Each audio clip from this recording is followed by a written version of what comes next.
This is task 3B. In this task you're being told that the website they want to develop has to conform to a house style and that this standard layout is going to be used. Now in web development, the way to create a standard layout across all the pages is to use what's called a cascading style sheet. That can be used to define both the layout and the appearance of the website. And it then talks about what all the different requirements are going to be for this cascading style sheet. Now it's quite awkward trying to follow this as text, and although we don't want to design absolutely everything that we do, I find that when you've got something that requires a layout, it's best to draw that layout out. So that's what I've done. I've taken this and I've drawn it so that I can then follow that drawing and I'll be able to understand much better what I need to develop. So I can see that here's all my areas being 800 pixels wide. We've then got this blank margin, I've called it border there. It doesn't matter what it's called, it can be called margin, it can be called border. You don't have to follow the exact names, but you know, it's probably best to follow the names. So that's 20 pixels high. We've then got a navigation 40 pixels high, our banner 100 pixels high, title area 60 pixels high, and then a content area that will just continue for however much content's in it. It says all areas should be dark blue except the content area. So there we go, look, we've made a note here that the background is going to be dark blue. The content area background is going to be this pale blue colour.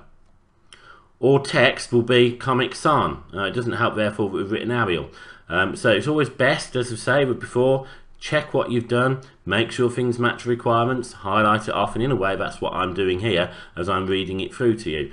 I can make mistakes, teachers will make mistakes, everybody can make a mistake, it's ever so easy to do. You can see here as well that I've got my headings wrong. I've put 36 pixels, it should be 40 pixels. But we've put all the information here into that so we've got something to use. So we'll just pause, I'm going to fix that, and then we'll continue with the next stage. So what I've now done is, having checked against those requirements, I've made my corrections. I've decided to call that margin to stick with what's written here. I've changed that to Comic Sans and that to 40 pixels so that it's correct and follows the requirements exactly. We now need to make sure we've got a folder where we're going to store all of our website files. So they all need to be in one single folder. So here's my folder. I've got all my answer files in. I've already got one for the website, so I've created a new one just for the video tutorials here called Lamplighter's Video Site, and that's where we'll put all of our files in for the website. So now we've looked at the layout, we need to choose the software that we're going to use. Now there's a discussion of software in the similar but different instructions, so have a look at that and see which software is going to be most suitable to you. The one that I've chosen to use is Composer. It's a free piece of software, it's quite old, but it will meet all the requirements. If you download it, you can just run it off your USB stick at home. Your school technicians should be able to install it quite easily on your school network because it doesn't require a proper installation.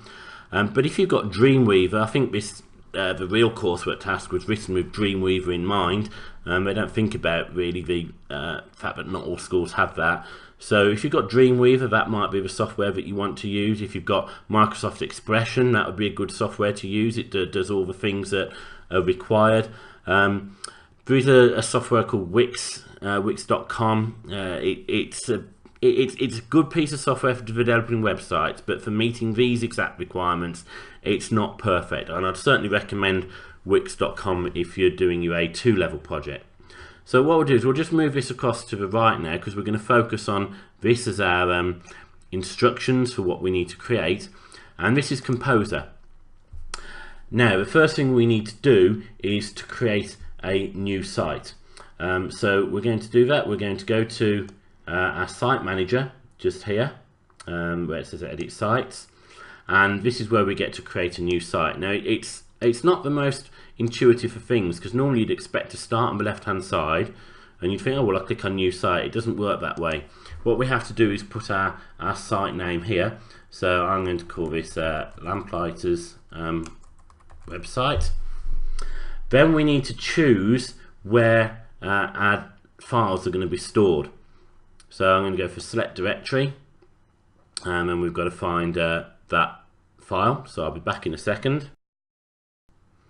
So here's the folder that we created earlier, and I said we'd store our files in. So I click on OK, and it's at this point we can now go over to the left hand side and say, well, we'll have a new site. So there it is, that's our Lamplighters website. Now if you're thinking, why are we creating a website, we're only doing a CSS. Well, in this software, in order to create a CSS file, a cascading style sheet, we need to have the website first of all. So we've got to actually have a single page in our website. So what we'll do is just create a new page. So we've got here, so we'll just go to File, Save, call our page index.html because that's what you would always call a home page, and then we've got to choose where it's going to go, so make sure we put it in the correct folder, click on Save, and that's our website started, which means that we can now start setting up the actual styles themselves, which will be in the next video tutorial.